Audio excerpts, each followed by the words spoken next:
amigos, sejam todos bem-vindos ao canal Embaixadores. É bom tê-los aqui para nós estudarmos mais uma vez juntos a Palavra de Deus.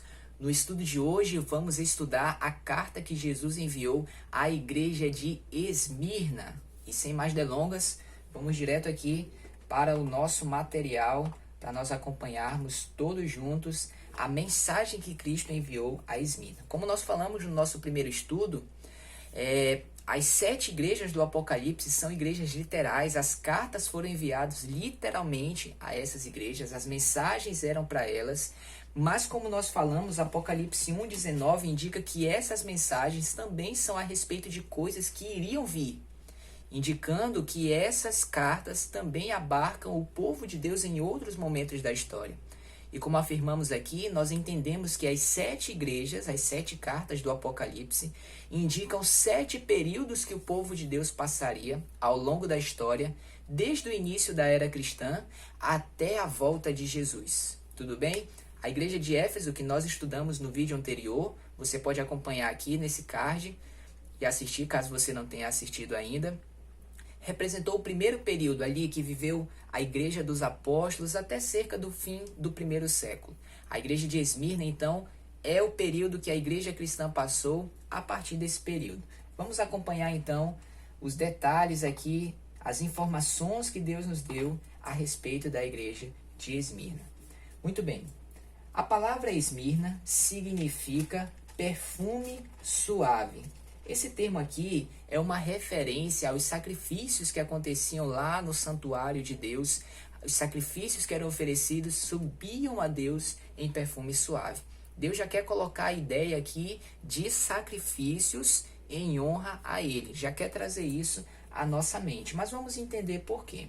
Olha só, a igreja de Esmirna, a cidade de Esmirna, na verdade, foi o local que se tornou o centro de adoração ao imperador.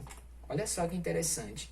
E lá em Esmirna, os cristãos eles sofreram intensa perseguição e eles eram mortos por motivos banais. Então, associando essa informação com o nome de Esmirna, que significa perfume suave, nós começamos a entender que essas pessoas que morriam por sua fidelidade a Deus, Deus os recebia como sacrifícios feitos em honra a Ele por sua fidelidade. Tudo bem? Por isso diz aqui, olha, seu martírio era recebido pelo Senhor como um sacrifício suave. Muito interessante isso. Vamos ver então a carta que Jesus endereçou aqui à igreja de Esmirna. Deixa eu botar na tela para vocês. Apocalipse, capítulo 2, a partir do verso 8. Então, o que nos diz aqui? Ao anjo da igreja de Esmirna, escreve: estas coisas diz o primeiro e o último, que esteve morto e tornou a viver. A apresentação de Jesus aqui já mudou em relação à igreja de Éfeso, tudo bem? Conheço a tua tribulação, a tua pobreza, mas tu és rico, e a blasfêmia dos que a si mesmos se declaram judeus e não são, sendo antes sinagoga de Satanás.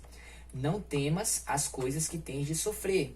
Eis que o diabo está para lançar em prisão alguns dentre vós, para ser dispostos à prova, e tereis tribulação de 10 dias. Sê fiel até a morte, e dar-te-ei a coroa da vida. Quem tem ouvidos, ouça o que o Espírito diz às igrejas. O vencedor, de modo nenhum, sofrerá o dano da segunda morte. Então, pela descrição da carta aqui, a gente já percebe que esse é um período difícil para o povo de Deus. Foi por isso até que eu coloquei aqui como plano de fundo a cor vermelha, porque foi uma época de sacrifício para o povo de Deus. E aí, nessa época difícil, como foi que Jesus se apresentou? Veja como Deus ele é interessado, ele é empático pelo sofrimento do seu povo. Para essa época aqui que os filhos de Deus estavam sendo sacrificados, mortos por sua fidelidade, Jesus se apresenta como o primeiro e o último, aquele que esteve morto e tornou a viver. Então ele quer fazer os filhos deles lembrar: filho, apesar de vocês estarem passando por isso, lembra que eu sou o único que morri e venci a morte porque ressuscitei. Estou vivo pelos séculos dos séculos. Ou seja, apesar de você morrer e ir à sepultura, a sua vida não terminará ali. Você simplesmente agora está além do alcance do mal. Morreu por sua fidelidade e eu vou te dar vida eterna, porque eu tenho poder para isso. Isso aqui é muito interessante, não é? Qual foi o elogio que Deus enviou à igreja de Esmirna? Olha só.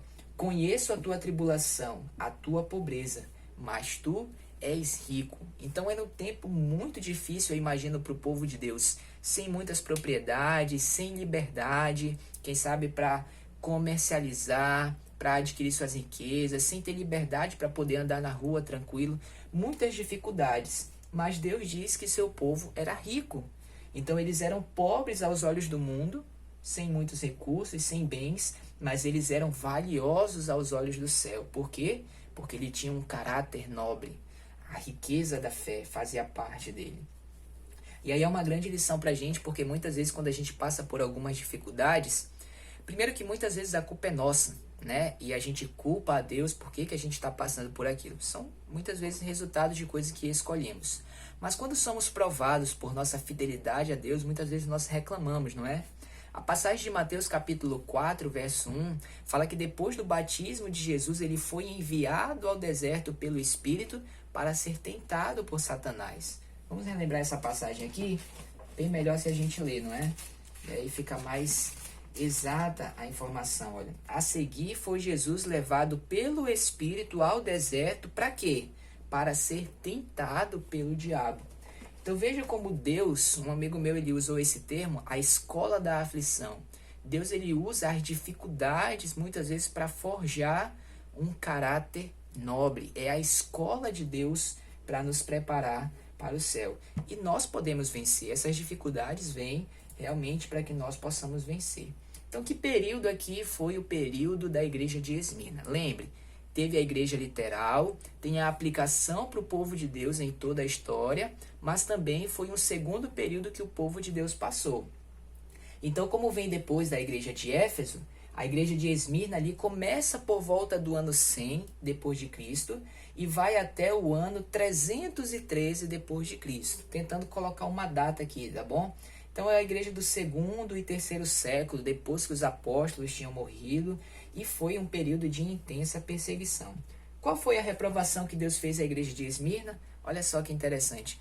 Não há nenhuma reprovação à igreja de Esmirna. Então o que nós podemos entender com isso? É que quando a perseguição ela vem contra o povo de Deus, isso purifica a igreja dos cristãos de aparência. A provação é um período de sacudidura. Em tempos de paz é fácil qualquer um dizer, não, eu amo a Cristo, usar uma camisa com uma cruz, escrever fé, graça. Isso é muito fácil em tempos de paz. Mas quando vem a provação, aí a nossa fé, nem sem querer ser redundante, ela é provada, fica atestado qual é a qualidade da nossa fé. E aí só fica verdadeiramente aqueles que são fiéis a Deus de fato. Ninguém morre por aquilo que não acredita.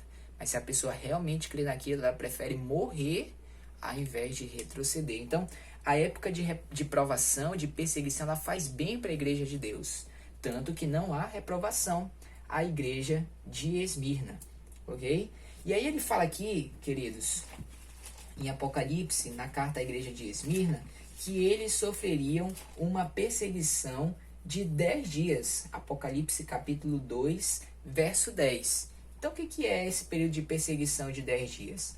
Como nós sabemos, de acordo com Números 14:34 e Ezequiel capítulo 4, versos 6 e 7, quando estudamos as profecias, há elementos simbólicos ali. E dentro das profecias, os dias também são simbólicos.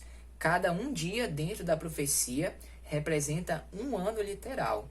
Então essa perseguição aqui de 10 dias representa para nós um período de perseguição de 10 anos. E nós encontramos na história um período de perseguição aí que durou 10 anos, começando em 303, indo até 313. Quem iniciou essa perseguição foi o imperador Diocleciano, imperador romano.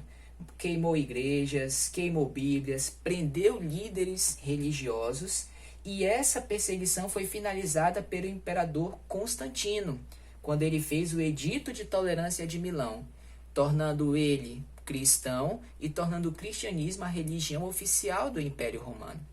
Os relatos históricos contam que a primeira reunião depois do Edito de Tolerância de Milão contou com líderes da Igreja de Deus muitas vezes mutilados, cegos, por causa da intensa perseguição que a igreja tinha acabado de sofrer. E aí, nesse momento aqui em que Constantino se torna o primeiro imperador cristão da história, a Igreja de Deus ela deixa de ser perseguida e ela passa a ter um status de popularidade e respeito, que agora era a Igreja do Imperador. E isso provocou sérias mudanças na Igreja de Deus. Tudo bem? Vamos lá, qual foi o conselho que Deus deu à igreja de Esmirna? Mais detalhes sobre essa questão aqui de mudança de status da igreja de Deus, nós vamos ver no próximo vídeo, porque nós vamos estudar sobre o próximo período da igreja de Deus, a igreja de Pérgamo, como a igreja ficou depois que ela deixou de ser perseguida. Mas ainda aqui em Esmirna, vamos ver qual foi o conselho que Deus deu a essa igreja. Olha só, não temas o que está para sofrer, né, por causa da perseguição de 10 dias. Ser fiel até a morte e você terá a coroa da vida. Então essa é uma das promessas feitas mais uma vez ao vencedor. E de fato, irmãos, Jesus falou assim, olha, se eu sendo o Senhor e Mestre de vocês fui perseguido, e nós sabemos que depois morto, nós se queremos segui-lo, também sofreremos as mesmas coisas.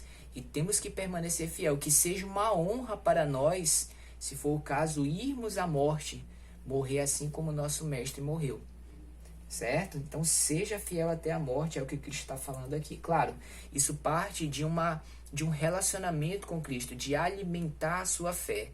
E quando a hora da prova chegar, só Deus saberá o que Ele deseja que nós enfrentemos para testemunhar, para provar nossa fidelidade a Ele. Só Deus sabe, tudo bem? Vamos lá.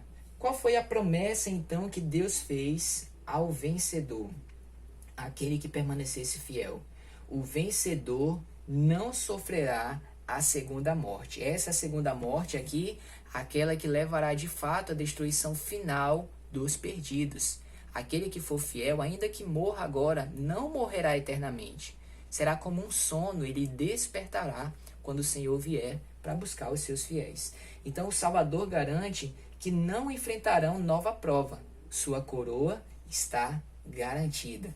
Né? E aí vem a passagem de Apocalipse, capítulo 20, verso 6. Olha só o que diz aqui, queridos, que interessante. Apocalipse, capítulo 20, verso 6. Já avançando muito tempo aqui na história e indo para o período lá do milênio, depois da volta de Jesus. Bem-aventurado e santo é aquele que tem parte na primeira ressurreição. Sobre esses, a segunda morte não tem autoridade. Pelo contrário, serão sacerdotes de Deus e de Cristo e reinarão com Ele 1000 anos. Então, de fato, o convite do Senhor aqui é que nós possamos olhar um pouco mais além das dificuldades que nós enfrentamos hoje. O que nós estamos passando aqui na Terra é um acampamento. Apesar das dificuldades, o nosso Senhor está prometendo um lar, foi preparar este lugar e quando tiver tudo pronto, Ele voltará para nos buscar. Então, que nós possamos olhar cada vez mais olhar além, porque o Senhor, Ele promete voltar para buscar os seus filhos e conceder vida eterna. Ok? Terminamos aqui a explicação sobre a igreja de Esmirna. Se você gostou desse vídeo, não deixe de curti-lo, se inscreva no canal, ative os sininhos para você receber os próximos vídeos que faremos e compartilhe esse conteúdo com outras pessoas. Nós nos vemos no nosso próximo estudo. Até lá!